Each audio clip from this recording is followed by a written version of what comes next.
মধ্যপ্রাচ্যের দেশ ওমানের কৃষিতে দারুণ সফলতা অর্জন করছেন বাংলাদেশি প্রবাসীরা।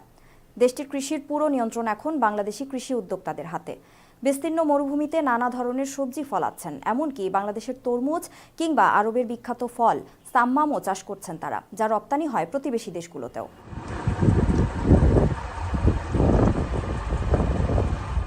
ওমানের সাহাম, সোহার, জালান ও সালালা সহ বেশ কিছু অঞ্চলে প্রায় ৩ শতাধিক বাংলাদেশি কৃষি উদ্যোক্তা রয়েছেন।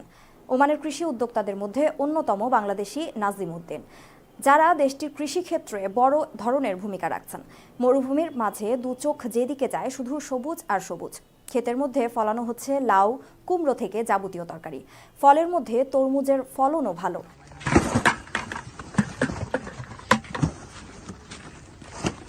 আর এসব সবজি চাষ করে তাক লাগিয়ে দিচ্ছেন বাংলাদেশের প্রবাসী কৃষকরা। এছাড়া আরবের বিখ্যাত ফল সাম্মামেরও চাষ করছেন এই বাংলাদেশি কৃষকরা। আবার উৎপাদিত ফসল বিভিন্ন দেশে রপ্তানির জন্য মাঠে কার্টুনে ভরছেন। একই সঙ্গে এসব উৎপাদিত সবজি আশেপাশের সুপার শপগুলোতেও বিক্রি করছেন তারা। বাংলাদেশি কৃষকরা দেশটিতে কয়েক দশক আগে সেখানকার গ্রামীণ অঞ্চলে ছোট পরিসরে কৃষিকাজ শুরু করেন। বর্তমানে এমনও কৃষি খামার রয়েছে যেখানে ৩০০ থেকে ৪০০ জন বাংলাদেশি কৃষকের কর্মসংস্থান হয়েছে। উৎপাদিত সবজি স্থানীয় চাহিদা যেমন মেটাচ্ছে, পাশাপাশি প্রতিবেশী দেশ বাহরাইন, সৌদি আরব এবং সংযুক্ত আরব আমিরাতেও রপ্তানি হচ্ছে। ওমানের প্রায় ৮০% বাজার দখল করেছে বাংলাদেশি কৃষি উদ্যোক্তাদের। বাংলাদেশ সরকার সুযোগ দিলে অনাবাদি ফসল থেকে সবজি উৎপাদন করে দেশের চাহিদা পূরণে ভূমিকা রাখতে চান এই সব দক্ষ উদ্যোক্তারা। সবশেষে ওমানের কৃষি ভিসা নিয়ে সবচেয়ে গুরুত্বপূর্ণ বিষয়টি আবারও পরিষ্কার করে দিই।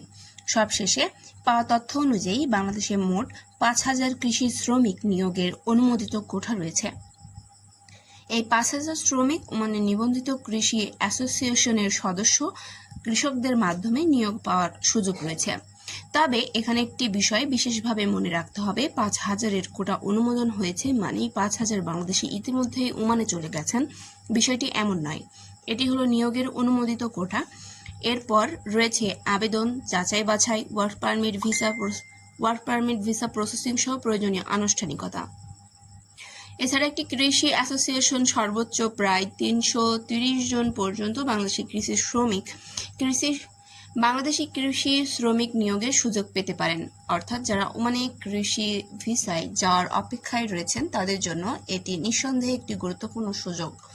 কিন্তু একই সঙ্গে সবাইকে সতর্ক থাকতে হবে, কারণ ওমানে বাংলাদেশি শ্রমবাজার নিয়ে বিভ্রান্তিকর প্রচারণার ব্যাপারে বাংলাদেশ দূতাবাস সতর্ক করেছে।